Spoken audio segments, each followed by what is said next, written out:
G'day my friends, Marty Ware here from Marty's Garden. Happy New Year 2025. Feeling fresh and feeling alive. Gonna build some gardens, grow some plants and enjoy life. Hats off to you my friends. It's gonna be a great year. So I didn't create a Christmas video so much or a New Year's video, but this is it. I'm here and we're right into the start of the new year, and I got lots of little rhymes pumping out this morning, as you just noticed. But look, today we're talking about soils. Look, I've got to be honest, right? A lot of people don't get into the soils videos. They just don't get it. And when they do not listen, they don't have success, basically. Now, not always, okay? I can't say always, because there's many different ways to grow plants. Many. But if you're growing in the ground or you're doing no-dig systems, the key, my friend, is good soil. You see, people grow plants, put the plants in the ground, then start feeding the plants. This is generally how it happens, because overall, that's how we're taught and marketed to over the last since World War II. It's getting it wrong, mate. The market gardeners go in, they build their soils, they get their soils good, then they plant. This is the old Italians things that come to Australia and stuff like that. Hey, these guys knew how to grow. They would trench compost, put all their compost in over winter, and then plant a big row of tomatoes over the top of it. Or they'd be fishing all winter and all summer and digging holes and putting fish heads in and throwing their scraps in and covering it over and mounding it and letting it rot right down, getting all the worms into it, covering it in mulch so it doesn't get too cold. Check when it's ready, plant into it. Many different ways to improve soils. Now, I improve soils by doing first shallow dig if I have to, depending on the type of soil. Generally, I prefer not to if I can. And then I just start building, placing carbon and compost on the top and letting it sit down and getting the worms coming up, getting all the soil life coming into it and just turning it over.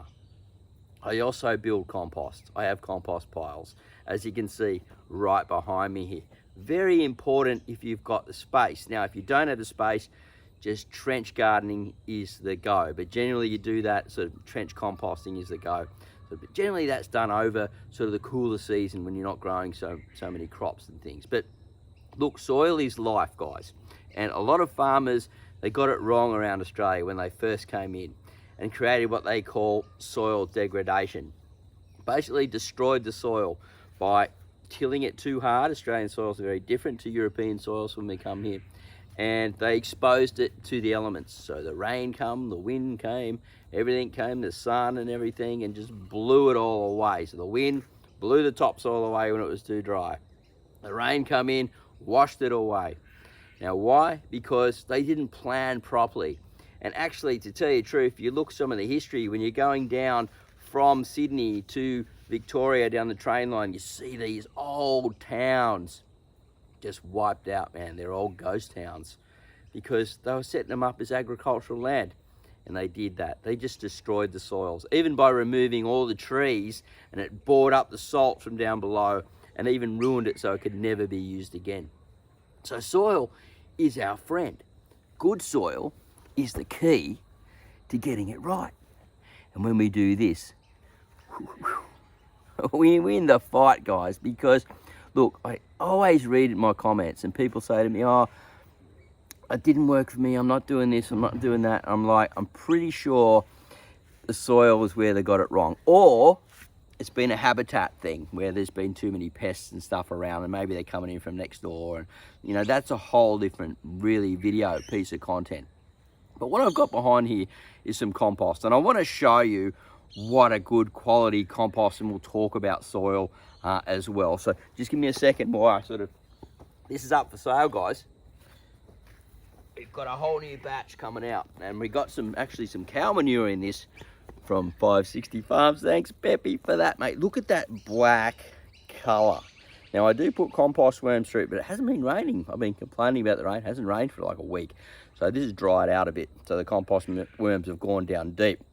But this is good quality soil, guys. And, well, it's a compost that we mix into our soils, to be honest. Now, a good quality soil is alive, full of life. Now, I read a comment the other day saying, oh, there's all bugs in it. And I'm like, perfect. That's what you want. It means the thing is alive. So we want worms, we want millipedes, we want centipedes, we want the little tiny scorpions, the smallest scorpion that you can see under a microscope in there. Millions and millions of good beneficial bacteria moving through it. And so we feed our soils with manures, nitrogens, old grass, old leaves, whatever, and break it down, keep it moist, don't let it dry out too much, and just layer on top, just like God does, dropping all the leaves down and sticks down and things. And you create a blocky structure, right? If your structure of your soil is too fine, what happens is it can compact and then the roots can't get through. If it's too thick with too much clay, then also the roots can't move around. So you've got to think about oxygen in the soil. You need to have a blocky structure where the structure is sitting on top of each other, like it could be a big stick sitting on top of another bigger stick sort of thing, and that's the top part of the soil. And when you step on it, like in the forest, it's all a bit wobbly and soft, and you can feel like this spongy thing. That's the top part where it's breaking down to the humus layer.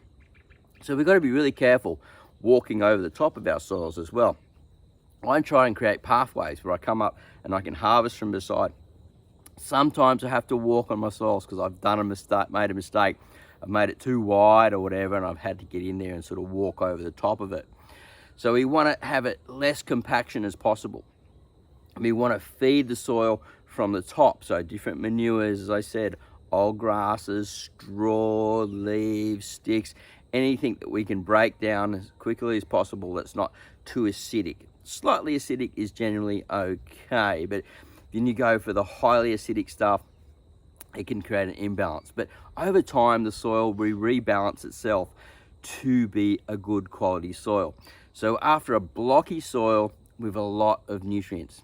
Now over time, what happens is when you're building these soils, we're building what we call a water bank. So a lot of Australia and a lot of places around the world have problems with water. It's going to be one of our scarcest things coming over in time. So every time it rains and you're watering, you want to be saving that money, because you've got to look at water as money and as a resource, right?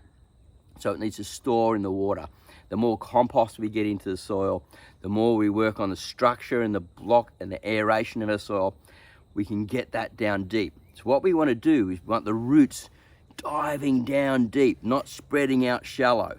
So as the water's going down, the roots are going down, looking for that soil, that water the whole time. And look, it mightn't rain for a week. When you've got really good soils like that, and over time, it takes time, you can go away for a holiday and just